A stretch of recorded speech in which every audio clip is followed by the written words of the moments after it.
what I wanted to share was an anecdote, a very curious occurrence. About 2.5, at this point, almost 3 years ago, I found myself waking up from a dream.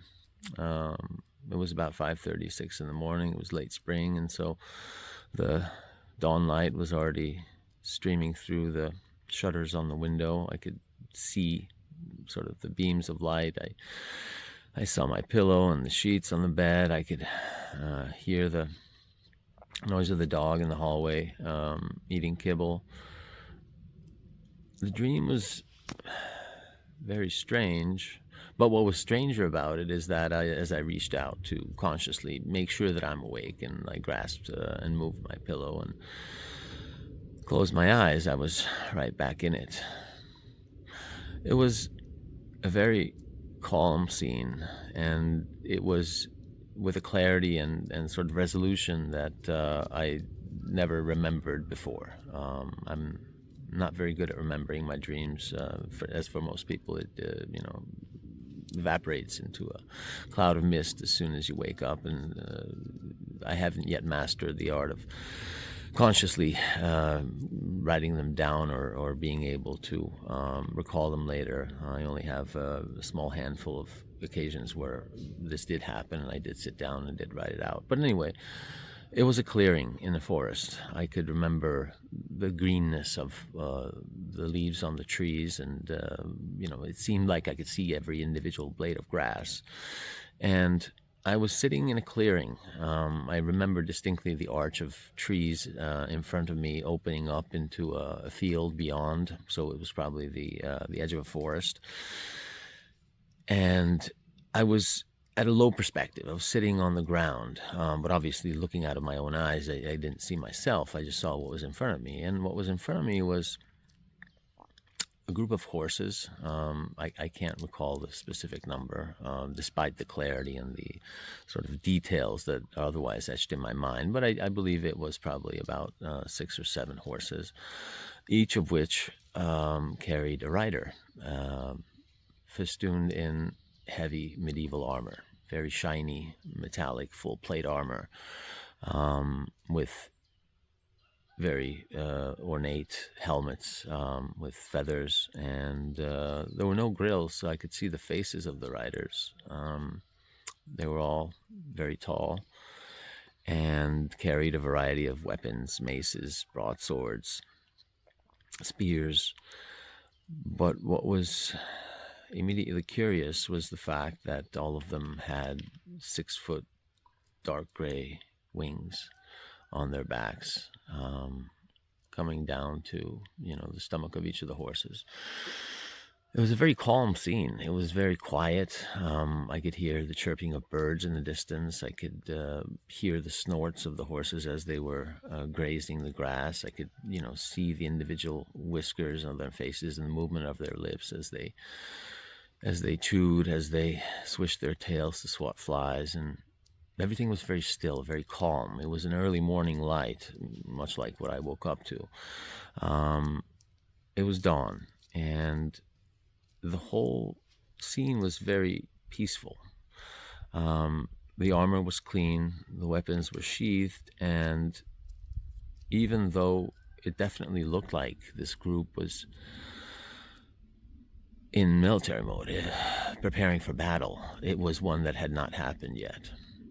And as I sat there, nobody spoke. I didn't have my wits about me. I didn't know what to say or what to ask, but I was plaintive in my mind. What's going on? What are we doing here? Why am I sitting with you, and why are you all looking at me? Because they were all looking at me. And the seconds passed, and I couldn't figure it out. I was still sort of entranced and trying to take in all the details, the glint of light off the metal armor, the way that the perspective shifted, and I was wondering what was in the field behind us. And I opened my eyes and looked at the quote-unquote regular room around me, and touched the bed, and ascertained that yes, I was awake now, and then closed my eyes and the scene came back. And I repeated this exercise about 4 or 5 times. And each time I would wake up, or quote unquote open my eyes, see the real world, and then when I closed them, I would go back to the vision. Now, of course, this could have just been, a waking dream. There may or may not be significance to it. I was never very religious. I didn't have a firm stance on the existence of angels. As I had conversations with a couple of pastors and ministers afterwards, I was given 2 pieces of advice. One is that understanding or trying to understand dreams is not a very fruitful exercise, and when done long enough could drive you mad, which is an interesting perspective from a Protestant minister who had written his thesis on religious dreams. The other more interesting nugget was from a Catholic priest who brought up the question of whether such messages and such images were truly benevolent, and did they come from good intent. We'll come back to the Catholic priest at some point because it has relevance on the rest of the story, but I was perplexed. This whole vision business did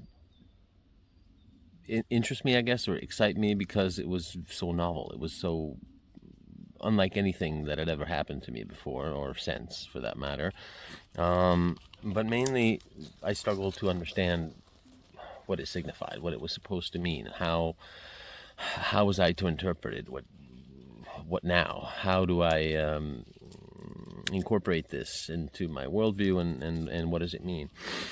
And at the time, I was trying to, I guess, be constructive in helping my wife heal from cancer. Ultimately, we lost that battle, and I remember that throughout that time, it was a year and a half, all told, after the appearance of these strange visitors. I kept trying to cling to the idea that I was not alone, that there would be assistance, that this was meant as a show of encouragement and support. But really deep down, I suspected, or rather was leaning towards the idea that it signified that there is a huge battle to come, that there will be hardship, that there will be struggle. And I kept looking for signs. I imagined that the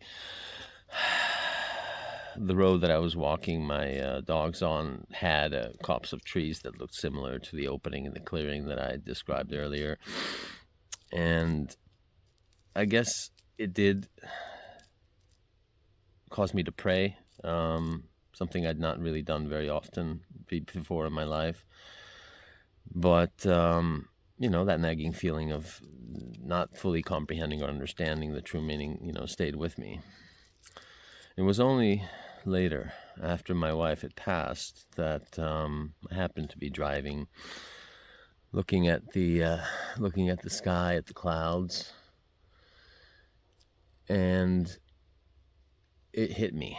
The truth is something that, it seems to me, is not something that you deduce, or that you agree on a rational, logical conclusion based on evidence and reasoning, but rather it becomes obvious once you see it. It feels right. It immediately clicks into place, and there's no question about it. I'm increasingly learning to accept this way of looking at the world. But the realization that clicked home really out of the blue, without prompting, I wasn't even thinking about that specific element at that moment. But what I think I realized, is that the group of warriors was looking at me and waiting for me to put my own helmet on and get on the horse and join them. As conceited and megalomaniacal as that sounds, to me it means that things won't change until we all decide to join, until everybody takes their talent, their skill, their experience, their mindset, their own inner strength, and stands up and does something. Sitting in the clearing waiting for somebody else to do it is not very fruitful.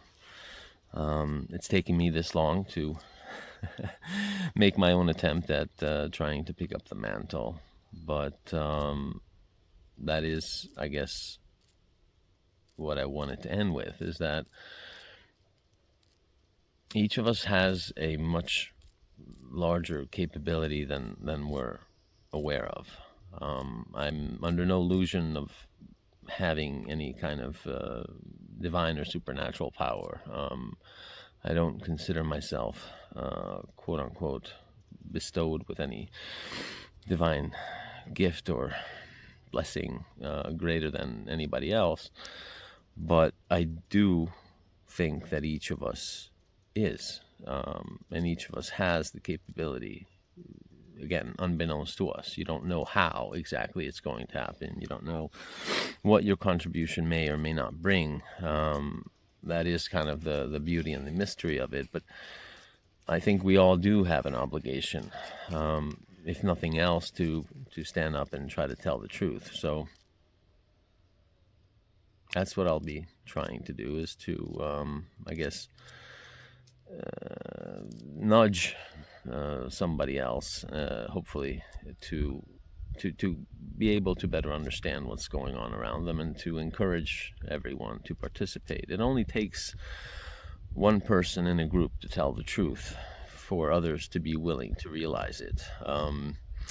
There's another channel, Doobie and Gooby, or Gooby and Doobie, I'm not sure, about a neurosurgeon who I don't agree with on all things, but highly respect because of his attempt to try to find out the truth. So recently I saw a video of him detailing a psychology experiment from the 50s. You should look it up. But the main point is that even when there is deception all about you, and even when the experiment involved having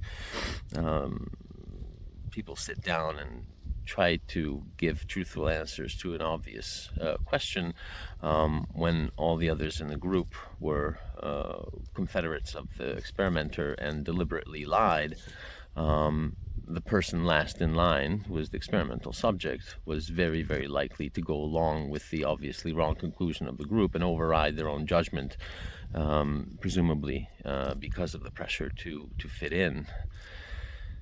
But if there was at least one person among the 7 confederates that decided to tell the truth, or was instructed to tell the truth, then the quote-unquote subject was much more likely to be willing to trust their own senses and stand up and speak up for what's right.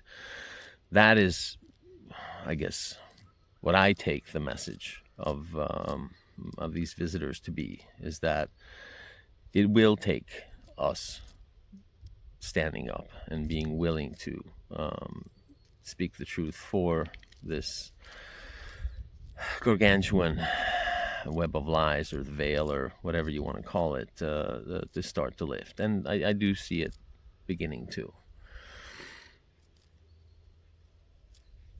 For myself, I'm always filled with doubt.